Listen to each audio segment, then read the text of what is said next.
আজকে আমাদের গন্তব্যস্থান হিন্দুস্থান ধাবা। এটা ধাবা কম, আমার কাছে রেস্টুরেন্ট বেশি লাগে। তো আমরা পৌঁছে গেছি। বেশ সুন্দর গোছানো, সাজানো গোছানো বলবো, নিট অ্যান্ড ক্লিন। আমার মানে খুবই সুন্দর লাগে। এই ধাবাটায় এসে আমার সেই সিকিমের ধাবা বা রেস্টুরেন্টের কথা মনে পড়ছিল। বেশ একদম পরিষ্কার পরিচ্ছন্ন, আর অনেক কিছু চেঞ্জেস হয়েছে, অনেক কিছু ইমপ্রুভ হয়েছে এখানে।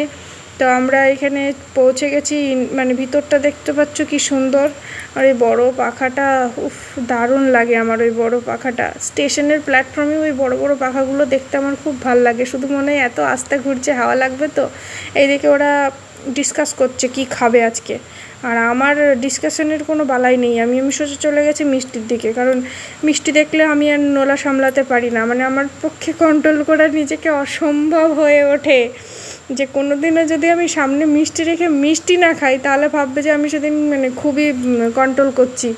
তো আমার ছানার পায়েস চলে এসছে, আর ওদের 2টো চা আর 3টে সিঙ্গাড়া। আমি ছানার পায়েসও খাবো, চা খাচ্ছি না বলে। আবার আমি সিঙ্গাড়াটাও খাবো। ছানার পায়েসটা কিন্তু খেতে দারুণ ছিল। এটা সাজেস্ট করেছিল আমার বরই বললো যে এখানকার ছানার পায়েসটা খুব সুন্দর হয়, খেয়ে দেখো, কম মিষ্টি আর খুবই টেস্টি। এরপরে সিঙ্গাড়াটার পালা। সিঙ্গাড়াটাও আমি প্রথম ট্রাই করছি, ছানার পায়েসটাও এখানের প্রথমবারই ট্রাই করলাম। এর আগে একবার এখানে বিরিয়ানি খেয়েছি, একদম লাজবাব। যেমন কোয়ালিটি বিরিয়ানির তেমন টেস্ট, দারুণ। একবার খেলে দাদা বৌদি বিরিয়ানি ভুলে যাবে। আর সিঙ্গাড়াটাও দারুণ। সিঙ্গাড়ার পুরে কাজু কিশমিশ ভরপুর, আর ভিতরে বেশ ভালো ভালো সবজি। তো যাই হোক, খাওয়া দাওয়া শেষ করে এরপরে তো ফিরতে হবে। বাড়ি ফেরার উদ্দেশ্যে রওনা দিলাম।